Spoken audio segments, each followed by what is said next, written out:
Amazon advertising is pay-per-click advertising that advertisers use to drive more visibility and ultimately sales on the Amazon advertising platform. Amazon advertising works very similar as you would expect Google ads or Facebook ads to work. With Google, Bing, all the other platforms out there, they've always said that, advertising has no direct effect on their organic rankings. I've been doing this for a long time. I believe them. But on Amazon, they've actually said the complete opposite. So if you look at the top selling products in a category, it's based on sales velocity. Like how much product are you selling? Because Amazon makes money every time you sell a product. They don't necessarily care if it comes from an organic listing or a paid listing. Amazon has found that 40% of people never go past the first page of Amazon. So if you're advertising more aggressively or more effectively than the other people that you're competing with, in theory, you're going to be driving more sales and you're going to start climbing the organic rankings and getting more and more sales that you don't have to pay for through advertising. Success for Logical Position is not just getting a brand to spend more on ads.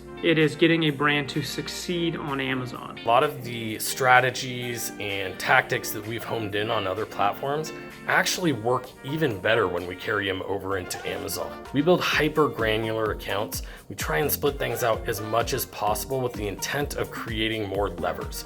Levers to really be able to push and pull on performance and take control back from the advertising platform so we can do everything we can to meet and exceed clients' goals. There's so much potential to really grow and push brands on Amazon, and those are the brands that I think will find the most enjoyment of working with Logical Position.